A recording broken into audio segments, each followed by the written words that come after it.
Come in. There we go. So we're recording. Brilliant. So yeah, hi everyone. Thanks for coming to today's workshop. As I'm sure you're all aware, London Sport are leading this project to understand how open data feeds of local physical activity opportunities can be best put to use within referral settings and support link workers and service users to achieve a range of health and wellbeing outcomes. Our hypothesis is that utilising open data, so providing real-time feeds of relevant physical activity opportunities, which can be then filtered by link workers or service users, will increase the quality and quantity of physical activity referrals. So many of you will have attended the workshop back in November, where Chris presented an overview of the project. We had Tim from the Open Data Institute present on open active and open data, and Nish from IMIN gave a quick run through of the services that IMIN provide. And since then, though, that we've had conversations, London Sport, with many of you, and many of you have also been in contact with IMIN to understand how you could consume the open data and make it work in such a way that would benefit link workers and the service users. So the first workshop we ran with link workers back in December, and Chris will go through this in a second, but we're now ready to present kind of our findings and our research over the last couple of months, and then Chris will take you through some problem statements that we've come up with, which then going forward will be up for you guys to present some possible solutions to these statements. So that's a quick overview of why we're here today. So we've got the agenda here. So we're going to have half an hour to kind of review the work from phase 1 and time for questions. Then we're going to look at the problem statements that have arisen from this research, and again, time for some questions. And then at the end, I'm going to run through the next steps, what we do post this workshop. So in terms of questions, if you do have questions, if you could hold on till the question slide rather than kind of doing it as we go through. So we'll get to the question slide. If you could raise your hand using the feature here on Teams. So on the top toolbar, there's a feature where you can click raise your hand, and I'll be able to ask you to kind of ask that question to Chris. Alternatively, if you have a question and you kind of don't want to forget it, please just write it in the comments section, and I'll pick it up when we get to the question slide again. But that's it for now. So what I'll do is I'll pass over to Chris to do a review of phase 1, and then time for questions after that. Thanks, Ollie. Yeah, so quick overview of the project. We are funded by the Mayor of London and Sport England to deliver this project. And as Ollie said, essentially it's really about trying to understand how open data feeds about local activity opportunities can support link workers and referral services to help more people who are currently less active find something that's right for them and get started by actually attending those activities. The project has got 3 phases. So phase 1 was around us conducting research with those link workers to truly kind of understand what that experience of supporting service users into activity is like. Phase 2 is around identifying how open data can enable services to address any areas of unmet need that we've identified from phase 1. And phase 3 is the development and testing of tech solutions to try and address those problems and to collate information and share project findings. So we're very much kind of at the end of phase 1 now, just going into phase 2, and that's what we'll hope to share with you today. I can ask everyone just go on mute when you're not asking questions, and I'll run through the research findings that we've got so far. So what we did to try and get a clear picture of what it is like to be a link worker or a referral agent who is talking to people who are currently less active and who could benefit from being active. We went out and we had 9 different social prescription or referral type services applied to take part in the project. So they kind of came from 7 different areas across London. They are very different makeup in terms of their delivery. We have some examples of very small setups that are based within GP surgeries with 1 or 2 either members of staff or volunteers who are playing the role of essentially local link workers, connectors, trying to support people within a particular practice area to find some community activities to become more active. Through to a system such as, say, Wandsworth, where it's run by the team that run the leisure and the leisure services within the borough, and they have a specific setup with a number of link worker staff who are supporting specific areas of the borough.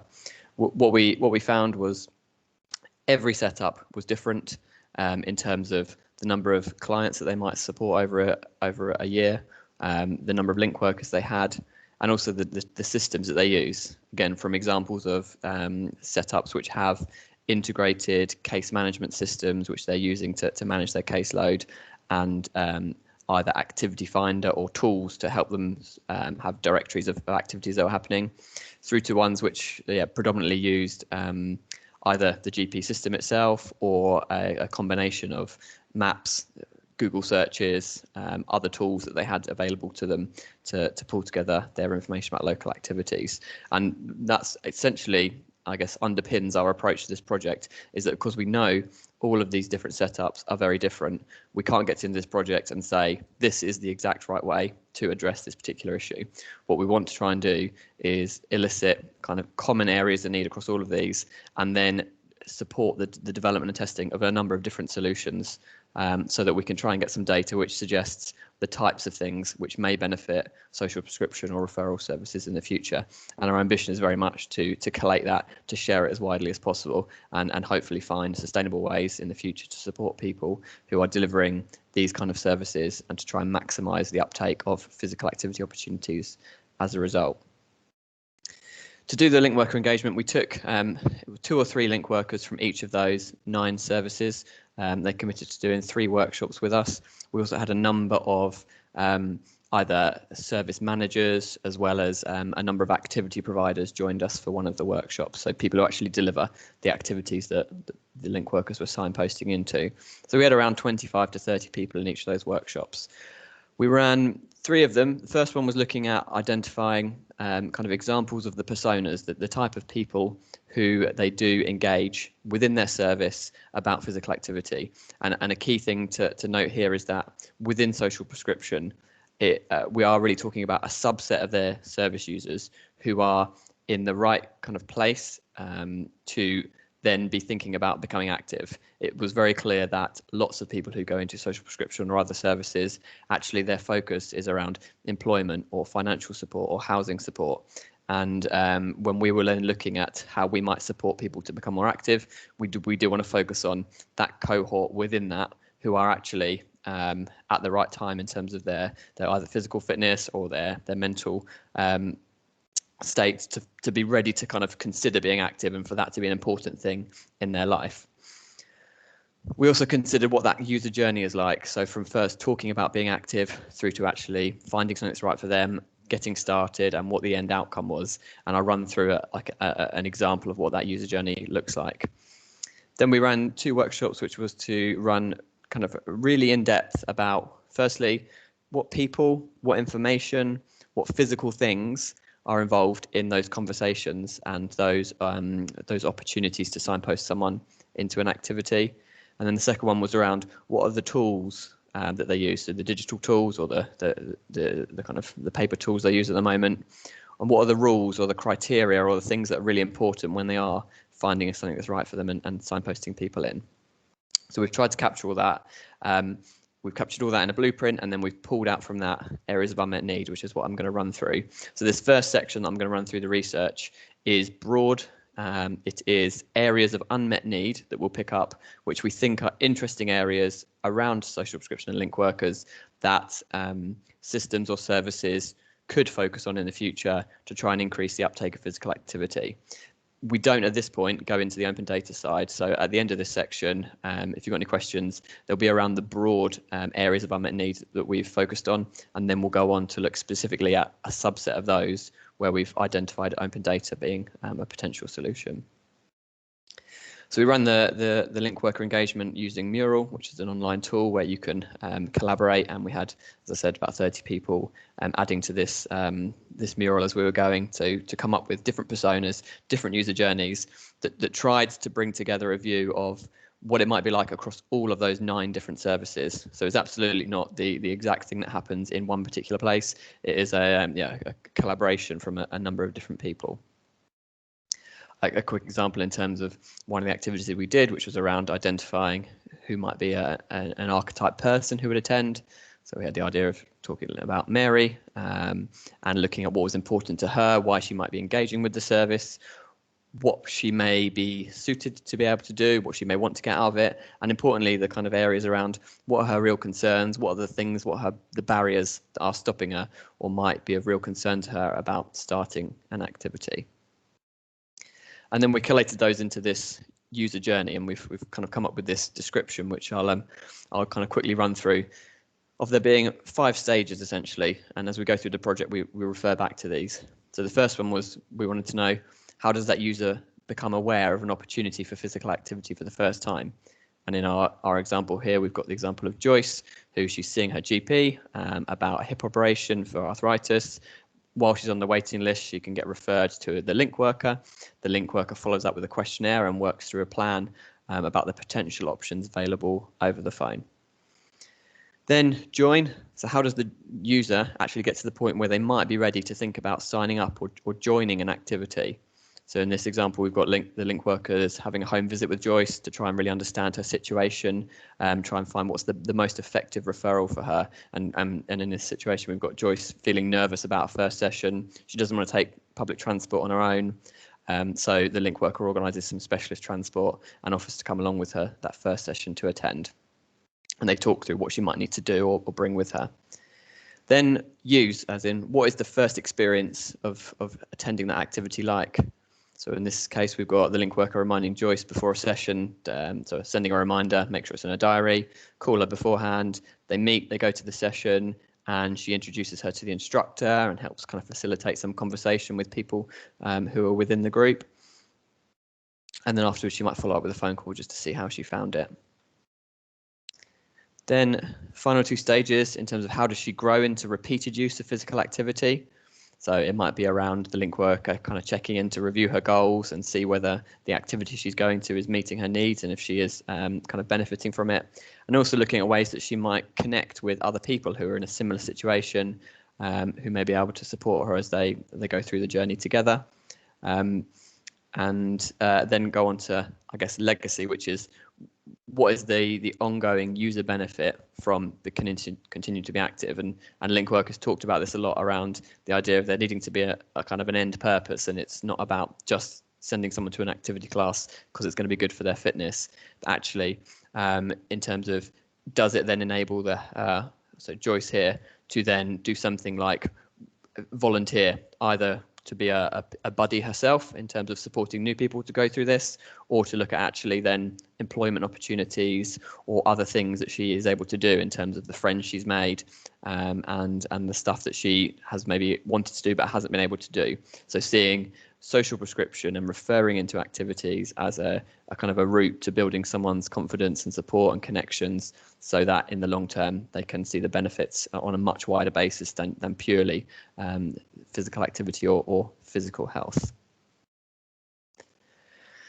So what we did across the workshops was try and capture across each of those 5 stages, as I said, the touch points, so the people, the information, the physical things that are involved, and then the roles, the rules, and the tools, the technical things, the things that happen behind the scenes. We've captured that in a blueprint, not very conducive to sharing it on the screen, but we will share it afterwards.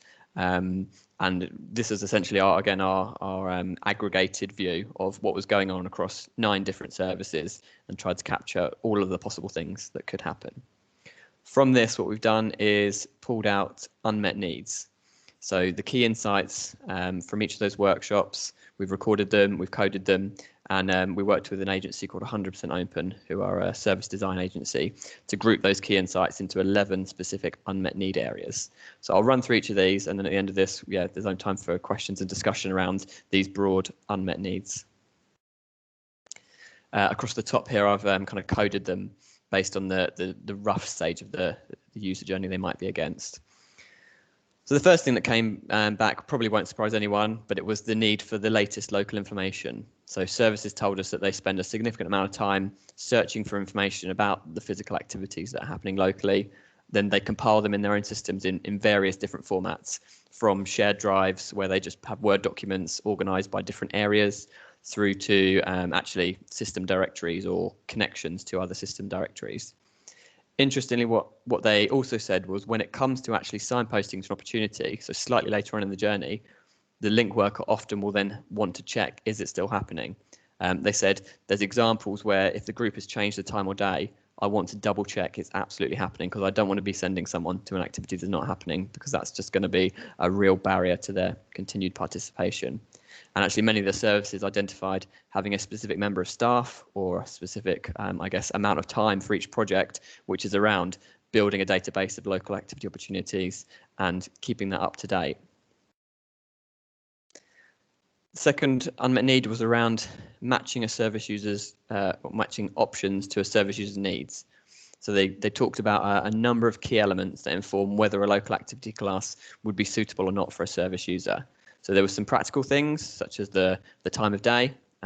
Insight here is around, they talked about some of our users don't want to go out when it's dark. So some of the older users would only go out either for a morning activity or an early afternoon activity, whilst others are working, so they can't do stuff during the day.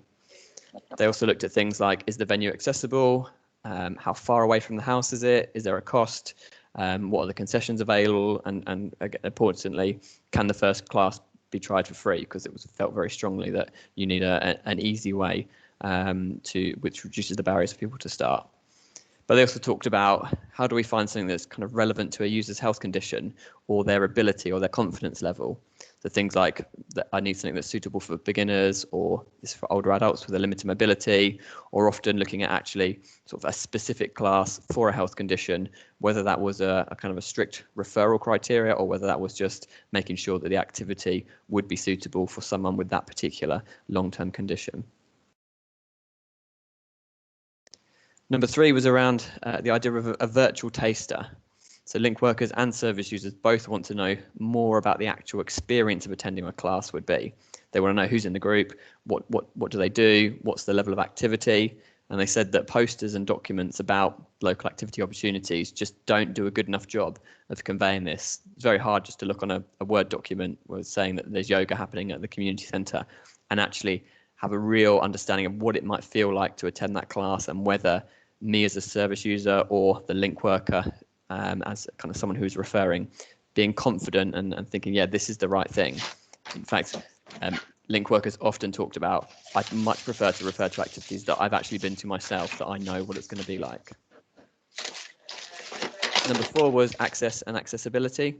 So link workers, they work with many service users with specific needs that need to be met in order so that they can engage and access physical activity. So it was around access to the venue, so specific things such as wheelchair access or changing rooms, but also a more broad need, which was around help to navigate to a venue. They talked about link workers often going out of their way to help find a route. What's the bus route? What are the landmarks on the way? How can we help people to get to an activity? And then when they're at a venue, what are the specific accessibility requirements of getting into the session? Because often actually they can be significant barriers to getting started. Number 5 was around some sort of confirmation of the referral.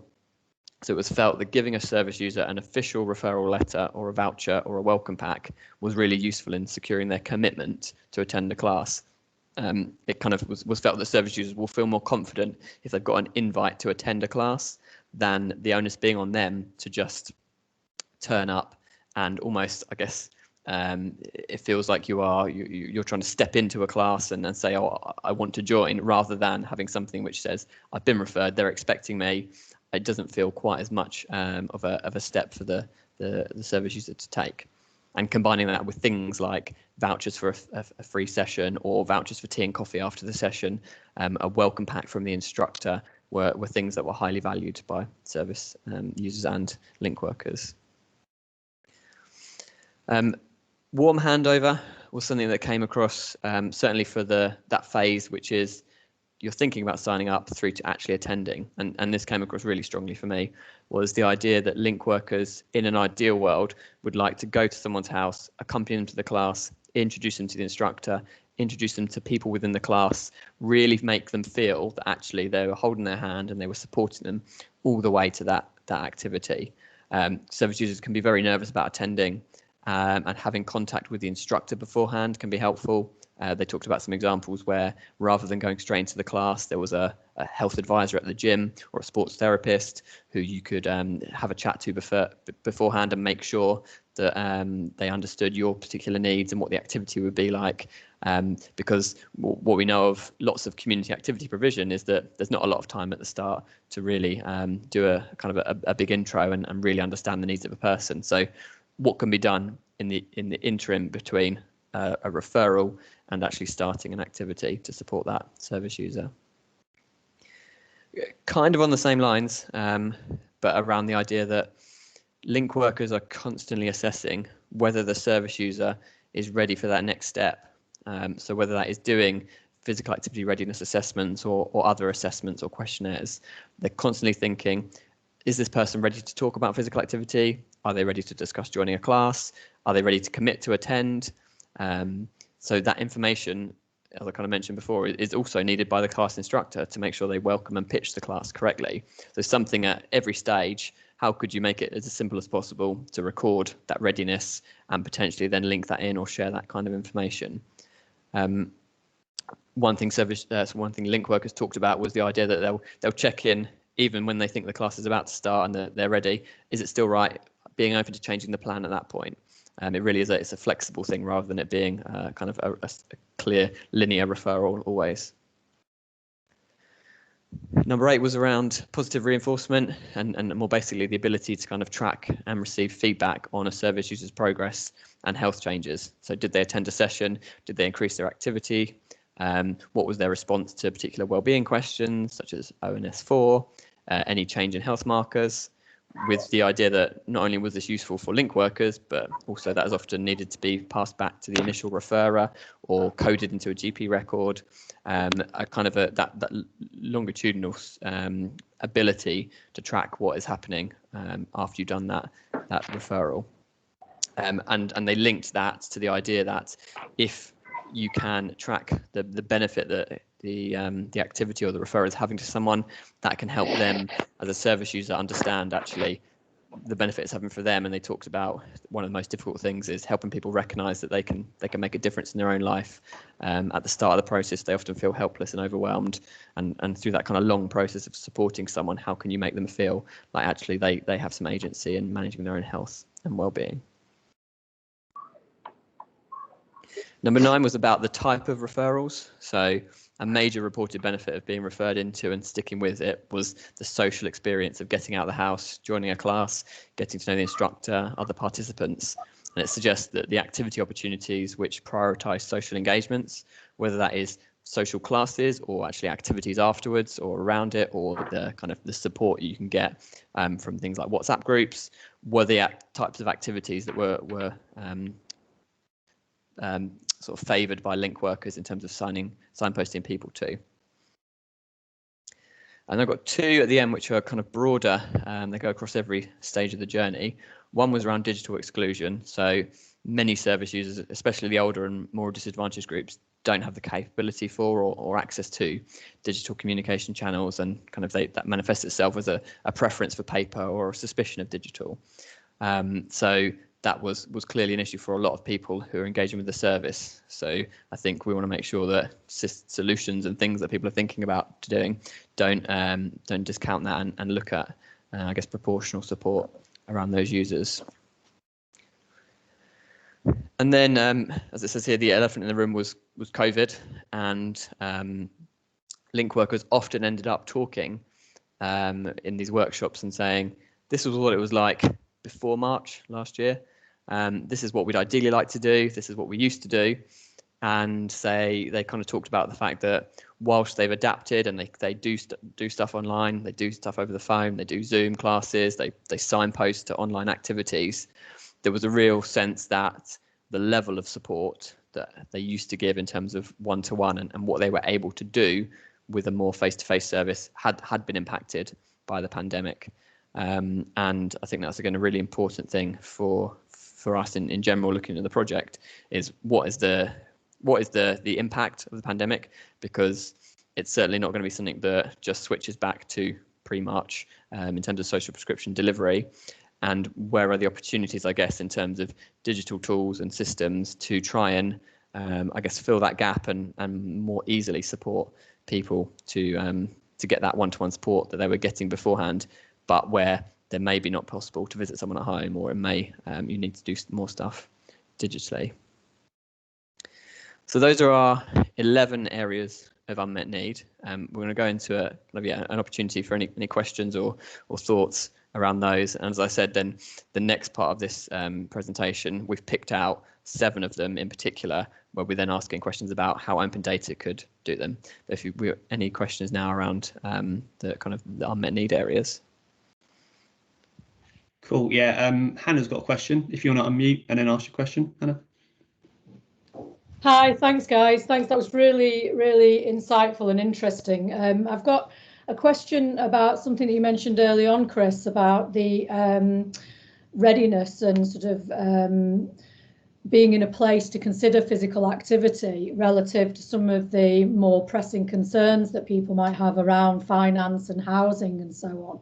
And I just wondered if you could speak at all about whether you thought it was appropriate at that sort of stage to introduce extrinsic motivators rather than relying on people having some form of motivation themselves to get involved, because that's, as you know, something that we've looked at in the past in terms of just encouraging people for the sake of perhaps the voucher in the beginning, and then allowing that intrinsic motivation to come through later on. Do you think that's is that something that was touched upon at all by the link workers, or anything, or something that you think is an area to explore, or do you think that it's not something that necessarily would be appropriate? Yeah, so I mean, they certainly, there was talk around the idea of vouchers for tea and coffee, vouchers for the class, things that felt like they were of value to someone, were a useful tool for them to use. I guess they would say they combined that with the tools that they would use to really assess whether someone is ready to even go and do an activity. And they talked about, I think, PAM, the patient activation measure, is one of those tools that they might use. There were PAR-Qs in terms of physical activity readiness questionnaires, so more on the sort of the fitness and the health side. There were a number of different tools they would use to work out whether it was appropriate to be signposting someone. And my take was that they would use a combination of that and only at the right time really signpost someone into an activity. But it may be that someone's on the border and they're thinking about it, and that the voucher might be enough to kind of convince them to go, or the other elements of the class might be enough to convince them to go, compared to them thinking, yeah, I really want to go and try this particular Tai Chi session. That may not be their primary aim. Okay, thanks. That's really helpful. Cheers. I think I've got another one, but I'll let somebody else go while I just look at my notes again. Cheers. Cool. Thanks, Hannah. Alan, do you want to ask a question? Hi. Yes, thanks for that. That's really interesting. I'm curious to know, given the role of the social prescribers and the fact that, given that they're effectively looking after quite large numbers of people, a single social prescribing link worker may be responsible for a population of between 30 and 50,000 people. So by definition, their target audience are the very high maintenance, high cost, high risk patients for whom all this hand holding is cost effective. But when I'd be interested to know whether or not there was any information or feedback provided about the wider role of activity and exercise that could be of benefit to millions of people that may have chronic disease, may have all sorts of problems, but would never be referred into a link worker because they're not viewed as being high maintenance enough, or indeed being ill enough to require that kind of service. So where do you see technology supporting the other 98% of the population who could benefit from activity and exercise but are not being looked after by a link worker? Yeah, I think that's a good question. And as I said, the point came up, which was that we are only talking about a percentage of people who go to these kind of link worker or these services who are actually fully supported through to being active. What I hope that we can draw from this is that the principles and the approaches that they take to support the people who need the most support, are things that potentially could be turned into digital tools and systems that are then used to reach the wider population through digital channels, but doing so again with the same intention of aiming to support people, to help build their confidence, to help them find the right thing, because for everyone we know it is a challenge in terms of being in the right headspace and ready to think about being active and actually find something and then actually get started and then turn it into a physical activity kind of habit and a way of life. So I mean, my take from this is that this was useful to talk to the link workers to really understand the hardest to reach and to support, but that the principles can then be translated into kind of digital tools that could help a much wider range of people. And we really feel like things that come out of this could potentially be deployed in things that aren't social prescription or other kind of referral services. They could be stuff that comes straight from a GP system, sending out a text message, or they could be other stuff that's maybe direct to consumer, trying to reach people and support them, but taking those same sort of principles. I think that's very relevant, actually, because certainly with the research that we've done, the opportunity for a self-service approach is enormous, particularly if the right information is there. So all of the things that you've explored in terms of the virtual tasters, making sure that everybody had all the information available to them is absolutely key. But there's some people will need handheld through that process, but others will be quite happy to buy into the process themselves and may not need things like vouchers. They could, if they see the benefit, then they would be happy to pay towards these things. And a lot of the opportunities could well come as extensions to NHS services. So as an example, people that are being treated through rehab units for, let's say, post-stroke or post-heart attack or post-op physiotherapy could well find that once they've had their little bit of NHS support, moving into the fitness and leisure industry and being supported that way is actually a great opportunity to carry on with the sort of the benefits and the positive reinforcement of what they're doing. Yeah, that's great. Thanks, Alan. Brilliant. Thanks, Alan. We've probably got time for one more question.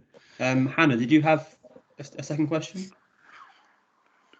It was answered, thanks. It was actually relating to the measures that you used for the readiness assessment. So Chris covered that off in his answer, so thanks. Okay, perfect. It looks like we've got no more questions at the moment. So yeah, Chris, if you want to move on to phase 2, that'd be great.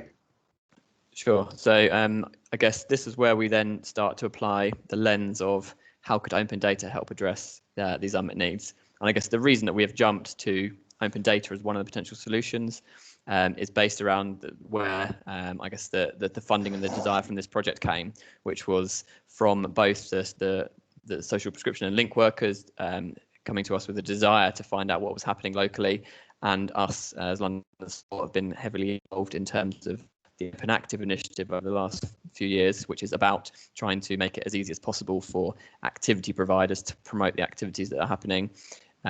This whole project is built on the idea that we think those two things could be compatible, but we want to try and identify the best ways to do that.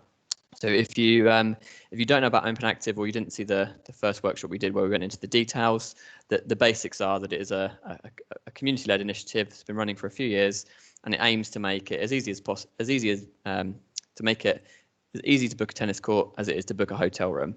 So the Open Active community supports activity providers to publish their information in an open data feed so that anyone can access that information and use it to promote the activities that are happening.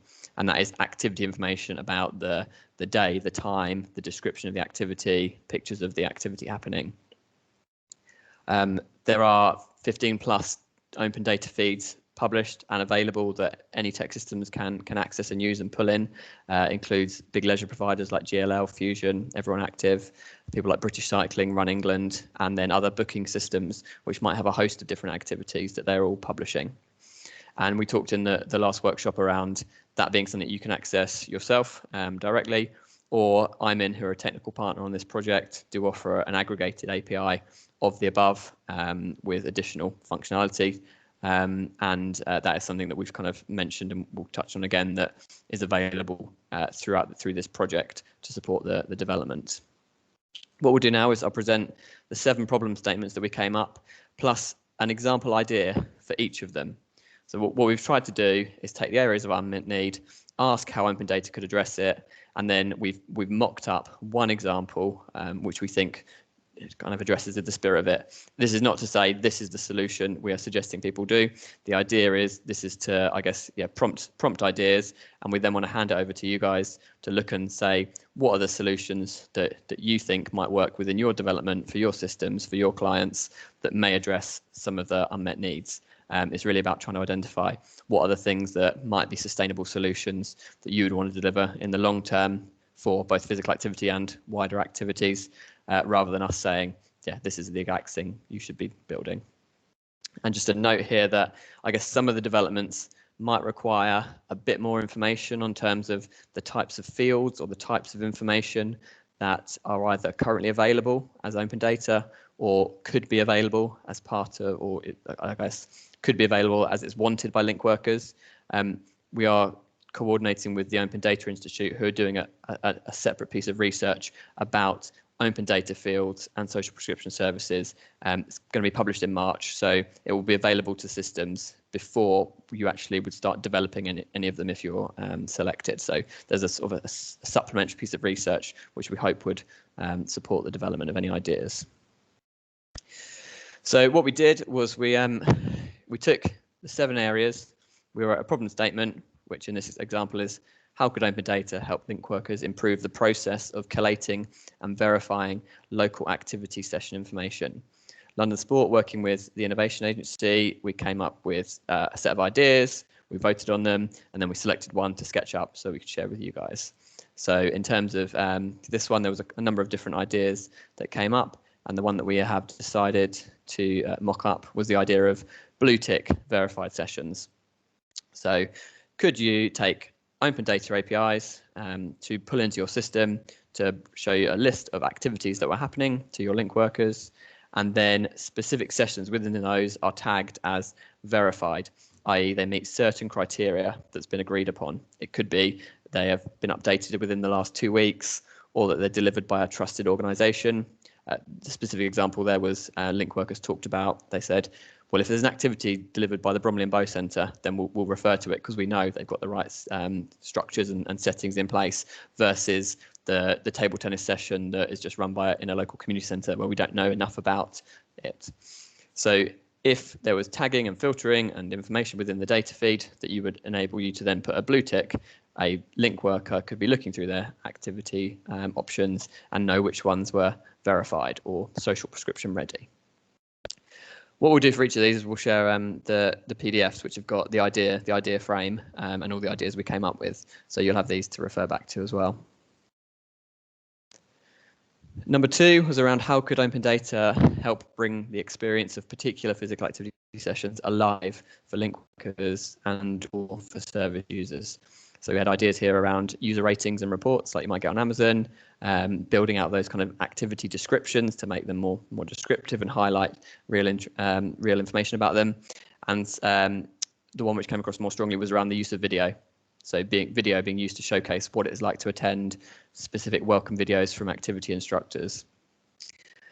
This is one that, again, I think fits quite easily and nicely into what currently happens within Open Active, in that there is a property for video within the Open Active standards that could be used by activity providers to upload a video about what it's like to attend the session, showing either the venue, the actual activity that's happening, people who are taking part in the activity, doing pieces to camera. There's a number of different ways that could be done. If something like this was done, the project would need to look at working with some activity providers with a booking system that was able to enable the activity provider to upload a video, and then I guess you being able to pull that through and represent it within the systems that you're using. Number 3 was around how could an open data feed help link workers match the needs of a service user to key characteristics of local activities. As I said, open data currently has lots of information about the activity, but how is that link made between what a user might need and what an activity delivers? and ideas here around mapping health conditions to certain types of activity. The idea that we've mocked up is an activity matchmaker quiz. So the link worker takes the service user through a series of structured questions that ascertain their interests and their kind of physical, emotional needs, and using some scoring, some metrics, is able to come back, query that list of open data powered activities and come up with a top 3 or a recommended list of activities that would be the best fit. 4 is around how could open data help link workers to assess and communicate access requirements and logistical information about specific local physical activities.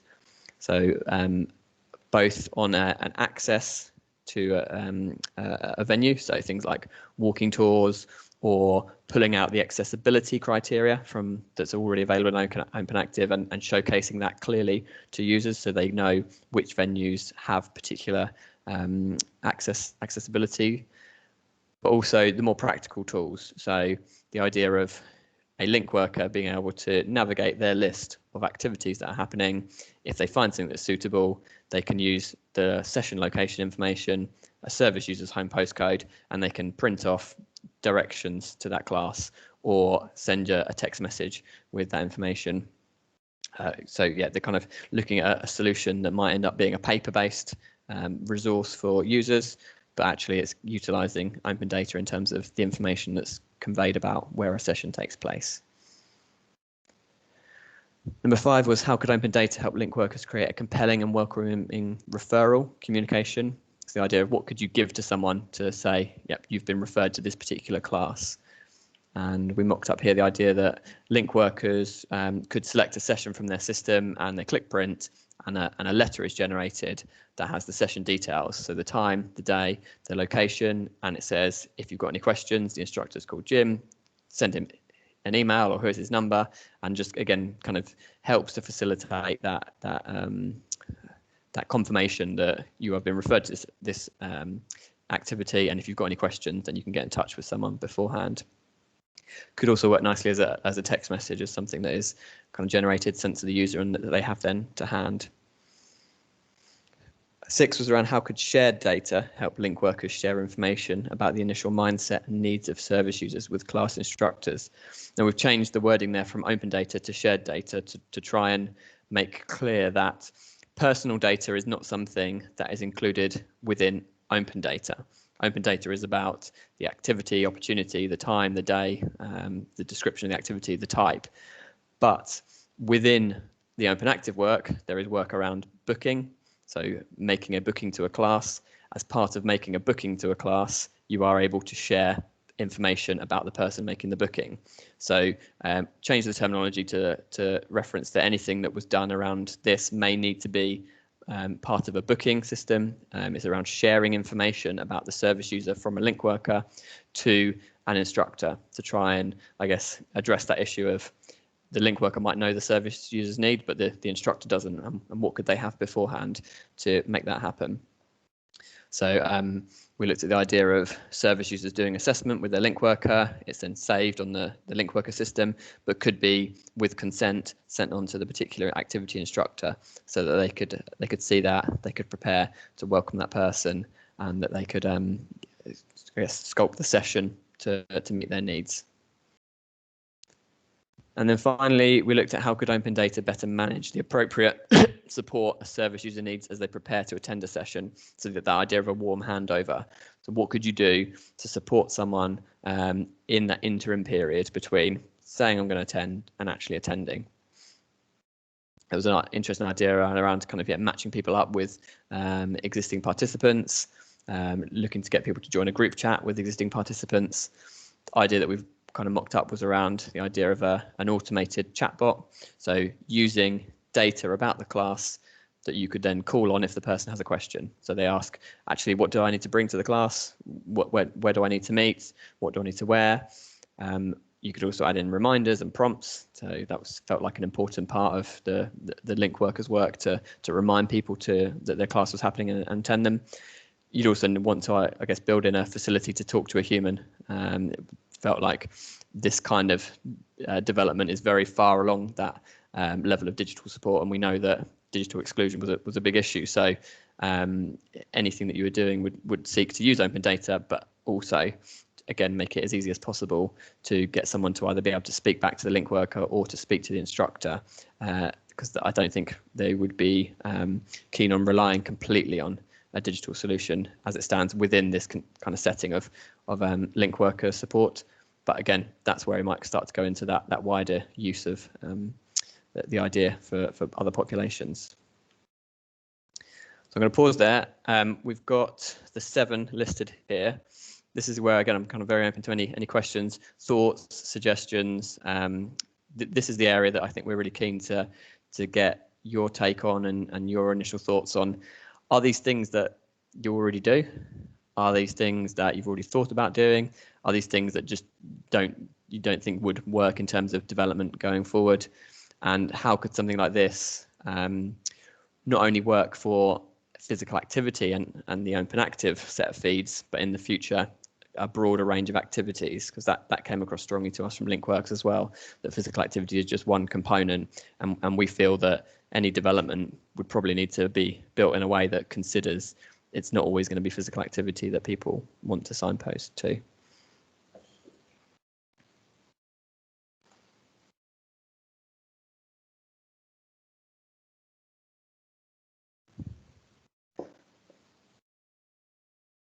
Cool. Yeah, guys, any questions? If you just raise your raise function. Hannah, you've got a question. Hi, yeah, thanks. I just wanted to ask about digital exclusion, really, because obviously as tech partners, it's sometimes a tricky one for us, because, you know, we want to be as inclusive as possible, but with certain engagement tools, as we have the smartphone, for instance, as the main engagement tool, that obviously precludes people that don't have smartphones. To what extent are you expecting any solutions to obviously address digital exclusion, given that they are going to be primarily digital solutions? So I think it's clearly a strong consideration in terms of if it's being developed to be used within a social prescription or a referral setting, that there are clearly ways which you could develop a solution, such as we've suggested around print to a letter, or think about sending something to a text message, something that kind of lower tech or paper based as the output that the service user engages with. Mm-hmm. And we expect that some of the solutions may be tech and digital in terms of how they work for link workers, but if there's a way then that the outputs and the way that a service user might engage with them can still be on a lower tech way, I think that would certainly be something we would consider. But yeah, we appreciate that some systems, the way you operate may not be able to be developed completely towards kind of people who are digitally excluded. And I think we're not trying to address digital exclusion in terms of reach people who aren't online and do something about that specifically. It is more about a key consideration for the stuff that's developed, that is still an issue for a lot of people. Okay, thanks very much.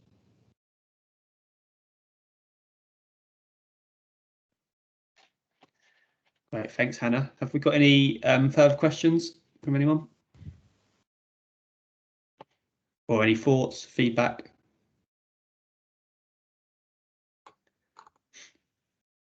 Or if you'd just like to explore any of the 7 in a bit, we've got time to kind of flick back to a specific statement, if that would be helpful for anyone.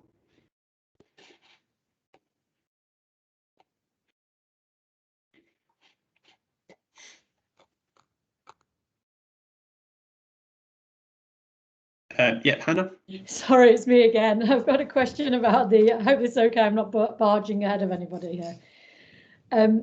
It's about the API content and the integration, and you mentioned something earlier about I can't remember exactly what it was, but it was something that I felt was probably answered by the IMIN curation of the content. And I can't, I'm just groping around for what it is, but I thought I'll just dive in there and ask it. If you can go back a couple of slides, I think it was about, oh yeah, the verification and the blue tick. Yeah. And I just wanted to check. It's my understanding that with the IMIN curated data, that verification is essentially already done. Is that correct? Were you thinking more in terms of perhaps some of the more direct data feeds in this example? So I guess this example is something which would take the current availability of the API from IMIN to a slightly more developed level. So I might ask Nis to jump in a second, but essentially, yeah, IMIN do curate they collate all the APIs, and they do an element of checking and verification. But what they don't verify is that class definitely happening? And what we're suggesting here is, if a project was going to aim to do this, and the user interface you were looking to do was deliver blue-ticked verified sessions, the work that would need to happen would be around how you could look at the data feed that's coming in and how you could select a subset of those activities and identify them as something that you were willing to put that blue tick against. So whilst the date that the information was updated might be available, there's nothing at the moment that currently says only show activities that were updated within the last 2 weeks, or tag those as verified. There's nothing that says look at a particular trusted organization and pull that through versus something else. So it is, it's an idea, and it would be something that would need to be worked up, I guess, with IMIN or with OpenActive directly. It's something, again, that we're keen to support how the current APIs or the current feeds are used, and the current data that's available are used in a different way to provide an output that is then useful for tech systems and link workers, essentially, to utilize it. Okay, great, thanks, that's really helpful. Great, thanks, Hannah. I've got a couple of questions here now. So we've got Nermit from Helam. Hi guys, so I guess my question is around the point number 4 on access requirements. So obviously, other than Google Maps, venues, directions, etc., have you guys come across, or in your focus group discussions, have you come across any feedback or suggestions on different types of content prep requirements before attending the session, in terms of, so for example, I'll give you a simple example, the way we're doing it right now in our systems. Alongside referring a particular local service, we would also suggest and recommend certain articles, videos, exercises, and those sorts of things that they can read, learn, or watch about before attending the session. So I guess other than those sort of access level requirements, were any of these sort of feedback from link workers or any of the staff members there? Yeah, so the one thing they talked about was other people like them who have maybe gone through that journey and become active. So I don't know if anyone's familiar with the We Are Undefeatable campaign. It is a campaign from Sport England where it showcases lots of case stories of people with health conditions who have become active, their experience of doing that, and the benefits that they found. And they talked about, I guess, wanting to showcase what it's like with someone else who's gone through this, so that it can empower that individual to feel like, oh, I could do it. So that is one thing that I guess sprung to mind for us from that, in terms of a content, and that might relate to a couple of these actual areas, because it's along that idea of that warm handover. What is the reassuring content and supportive content that you could deliver to a person in the moment when they are building up to attending an activity that first time?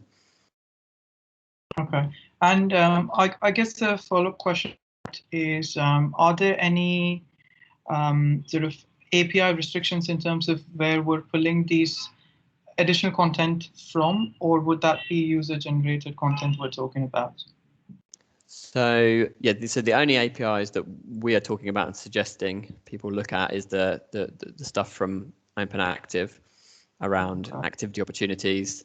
Any other sources of content that you were going to suggest to pull in, we at the moment don't have a view on that or any kind of recommendation around particular ones. But if the proposal said that we think this particular amount of information would benefit and would address the problem statement, then that's something for us to review. Okay, cool. Thank you. Thanks, Nimit. Great, thanks. Next, we've got a question from Terry.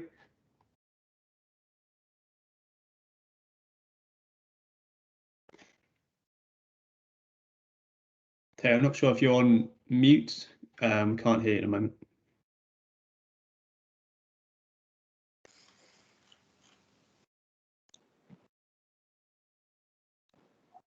Sorry, there's a bit of a lag on the system. During the stakeholder engagement, and not the stakeholder, the care worker or link worker engagement exercise, did time credits ever come up as a motivator? Time credits, as in that's linked to a volunteering scheme, am I right? Not necessarily a volunteering scheme, but yes, it's thought of in those terms. So I don't, in any of the workshops that I was involved in, I don't think we saw anything around time credits specifically. But yeah, my understanding of time credits was there was certainly something around a link to volunteering, and volunteering did come up strongly as a potential motivator and as a potential end goal for people who are engaging with the social prescription services, and something that worked kind of very powerfully to give it a purpose to someone becoming active, was the idea that they might then become involved in volunteering down the line. Yes, I said it's mostly thought of as in terms of volunteering. In this instance, I'm thinking of it more in terms of getting people active. Time credits linked to the time spent on getting active. Okay, yeah, no, that didn't come up that I saw in the workshops. Okay, and the last question I've got is the presentation that you made, is that available? Yep, we will be sharing this presentation and the recording, so we'll email out to all of the participants today and put it on the presentation before yours. Yes. Yes, yeah, the presentation, yeah. Thanks. Thanks. Sorry, great. Thanks, Lou. So, any further questions?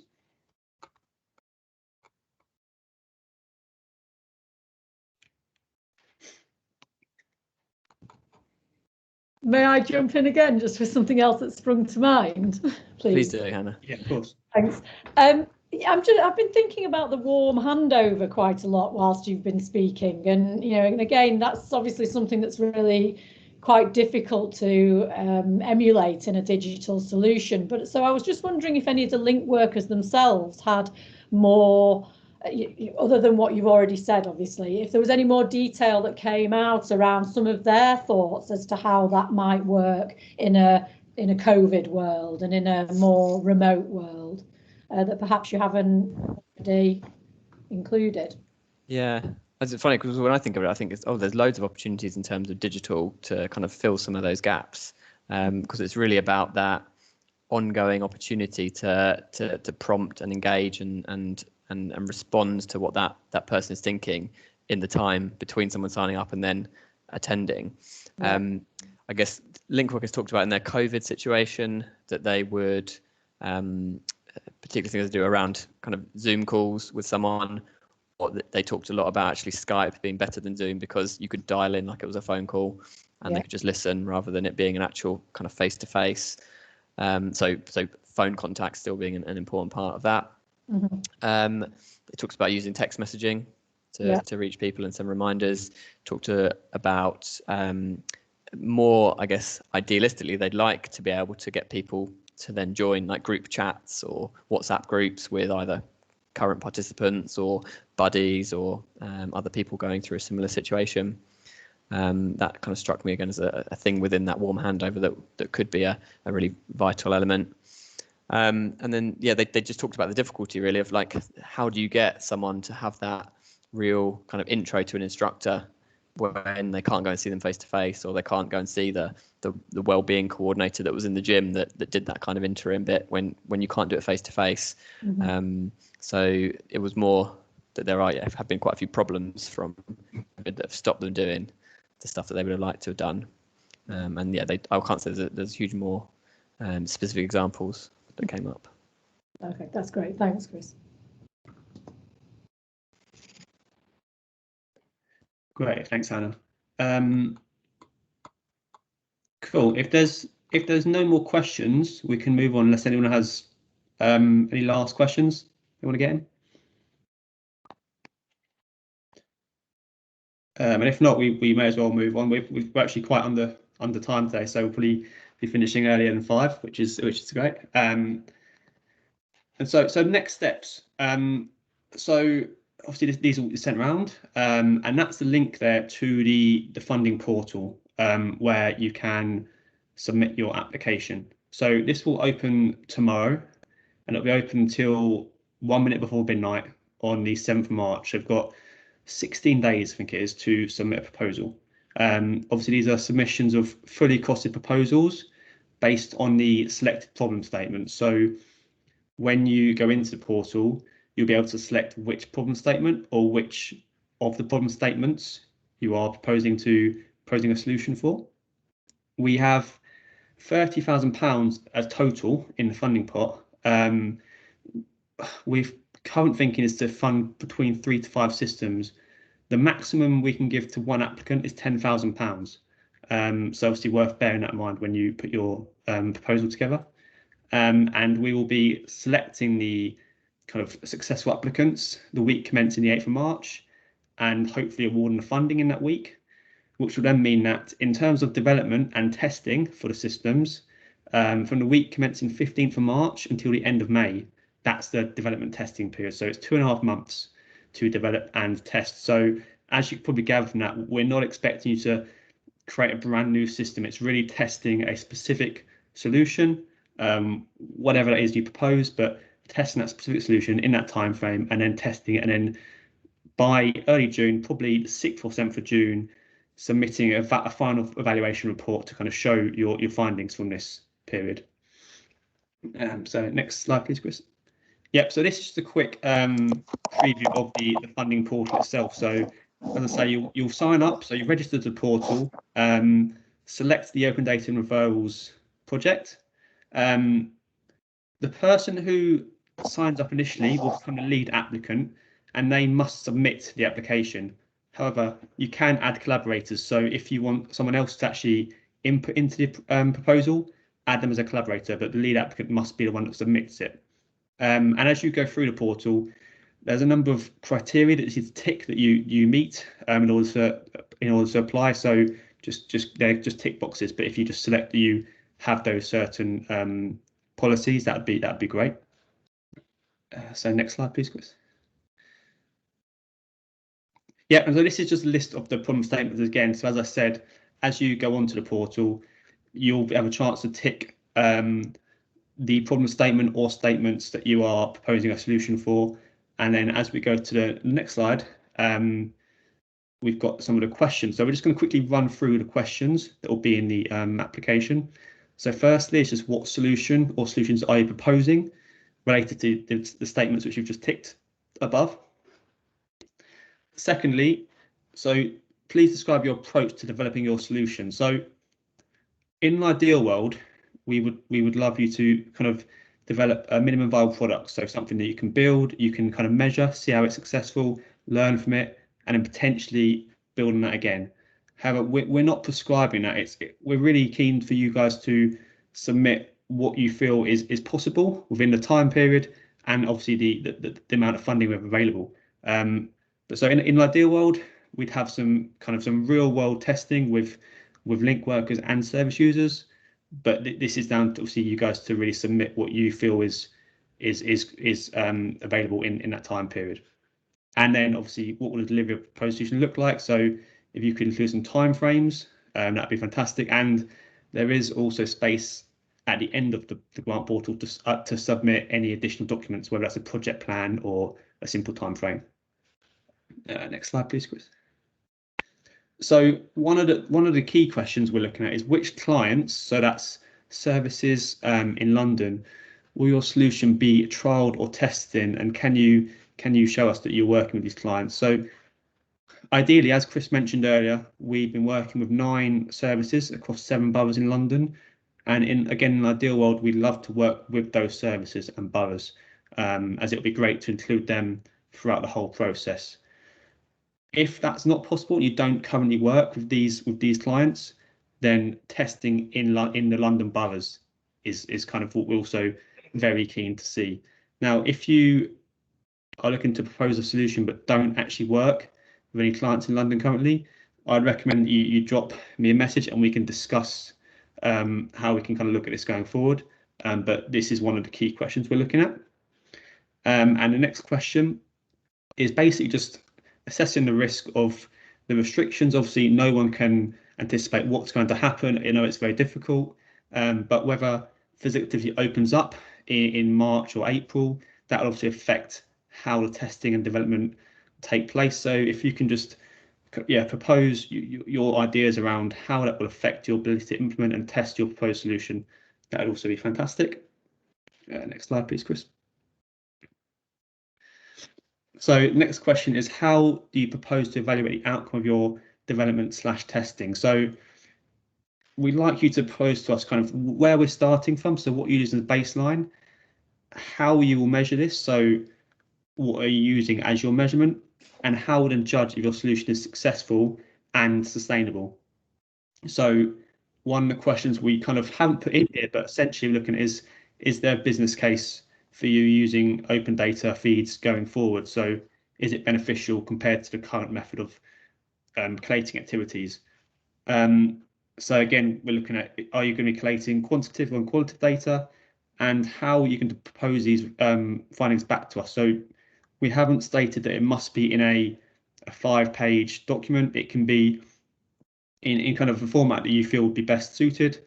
And that's something, again, we can discuss as we move forward. Next, we've got explain your vision for your proposed.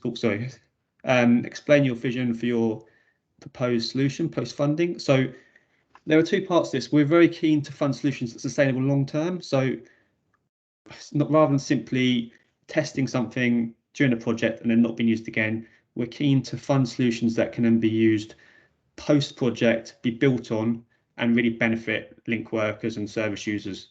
Secondly, as Chris mentioned, we're really keen to look at solutions which could be used not just in physical activity, but in other areas. So whether that's referring to arts classes or gardening or whatever it is, can your solution be used in multi-purpose rather than simply in a physical activity setting? And then we've just got a bit of space here for you to outline any support you may need from us, other external organisations. And finally, we've got the there'll be space for the budget. There we go. So it's a submission of a fully costed proposal, but it's simply lines for you to put the monetary value and then a short description of that line. So it will all automatically kind of give you a total at the end. But if you could submit your budget in that way, please, that'd be great. And next slide, please. And it's just overview. So as I've kind of gone through there, the portal will open tomorrow and close on the 7th of March, 1 minute before midnight.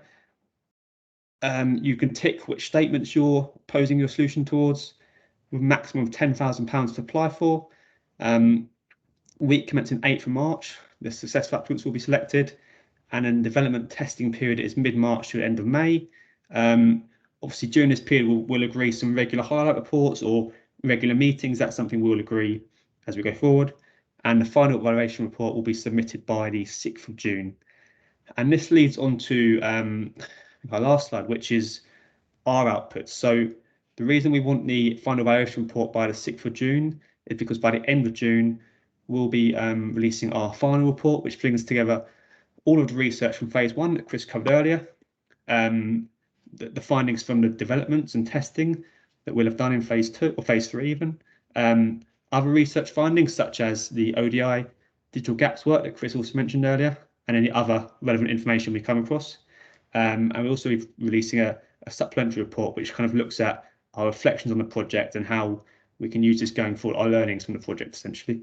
And in December, so in 6 months post June, we want to then share any further findings from development. So this is where the sustainability comes in. We'd like to kind of keep in touch with the successful applicants, see how their solutions are developed, and also share how we have kind of shared our own our learnings around what we found from the project. So I think the last slide actually is just the contact. So yeah, so if you have any questions regarding this project, you should all have my email address already from today, but please do get in contact with me. If you're keen to know more about Open Active, then Tim Hill is the technical and data standards lead there. So his email address is on the presentation. And I'm sure many of you are aware of, but Nish is the contact that I'm in with his address there as well. So that's a run through there. We've got time for any questions now. We've got quite a lot of time actually for any questions that people may have. Thanks, Ollie. I'll keep an eye on the chat. So we've got one hand up.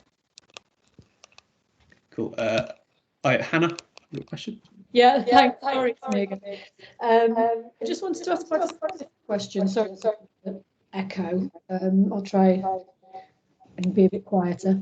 The baseline measures that link workers are currently using to assess the success of the activities that they're doing, be it more informal or be it more formal, do you know what those measures are and what perhaps survey tools or questionnaires they're using to baseline people? I mean, obviously there are standard Sport England ones that I assume probably are in the mix, but just in case there was anything more specific to these scenarios. I'll jump in there. I think, yeah, the ones that were mentioned around measures were the ONS 4 survey, which I think is around wellbeing. Okay. They talked about PARQs, so it's kind of standard physical activity readiness questionnaires, and PAM, as the patient activation measure, were three that were mentioned. Yeah. We are more than happy to kind of take those kind of questions and see if we can get any more information around specific things. If you want to email any of those kind of questions to Ollie, then we'll try and get more information from link workers. That would be great. Thanks very much. Thanks, Hannah. I think Charlie Clark. Yeah, thanks, guys. Just a question re any necessary changes to the OA standards. If the guys at Open Active and Tim need to consider pushing through changes to the schema to allow for these changes to happen, or vice versa, if we risk developing tools and services that don't meet standards and the standards come in later that don't meet what we build, there's just commercial risks there. Have you thought about how that gets managed if this project goes quicker than the agileness of the Open Active standards changing? Yeah, I mean, I think we definitely anticipate that it would go quicker than the Open Active standards changing. I think the idea is that we would do anything within this as a pilot, as a test around, does it add value, does it work, is it something that's useful for the end systems to use?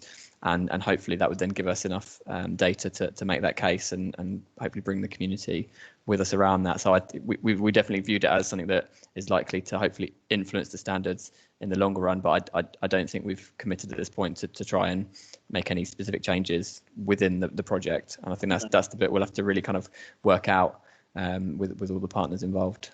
Okay, I know Tim's on the call. I mean, not for now, but I'd be interested to get a flavour of, like, it's great that we may be able to get funding to implement things into systems, but we all know systems are notoriously not fun to change. So if we change something that later needs, or build something that later needs to change, it's the commercial impact of that. Based on standards changing, I'm sure Tim's sort of aware of the risks of ever evolving standards that mean systems have commercial impacts.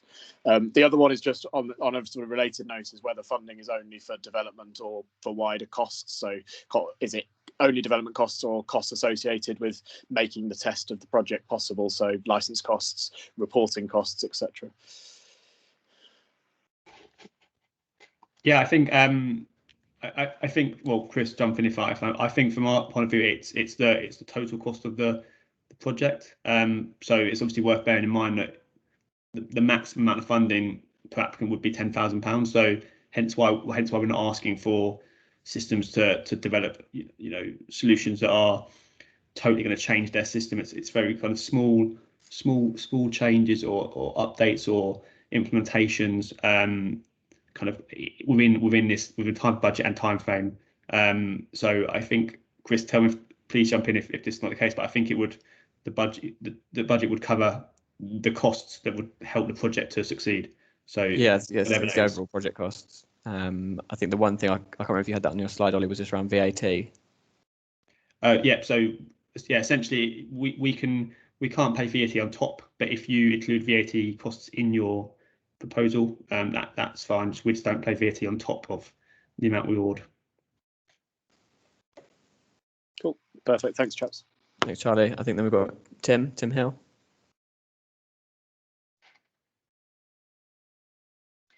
Tim, I think you're on mute. Sorry. Just to Charlie's point, this is of course always the line that you're trying to walk with developing standards is between dealing with arising needs and not breaking everything in the process.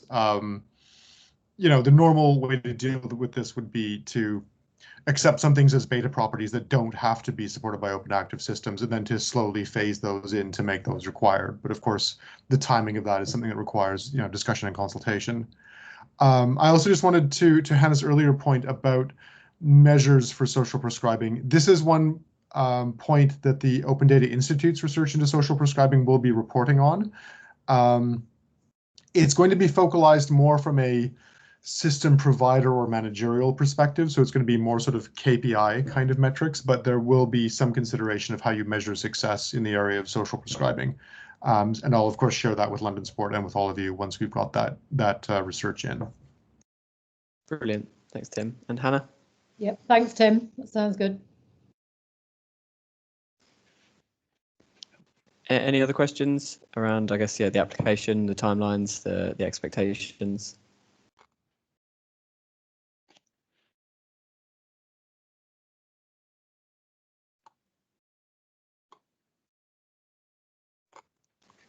Cool. It looks like there's no questions. So like I say, you've got my email address there. So please do drop me an email if there are any further questions, kind of going forward. Or if you have any problems with the portal, email myself, or I believe there's a grants at London Sport email address on the portal, which you might want to email if it's a portal specific problem. Yeah, that will be live tomorrow, as I mentioned, and we'll be sending these slides out this evening, so you've got them before tomorrow. So yeah, it's 40 minutes early, which is great. So if there are no further questions, I think we'll end it there. And we'll, like I say, please be in touch if necessary. But we look forward to receiving your proposals in the next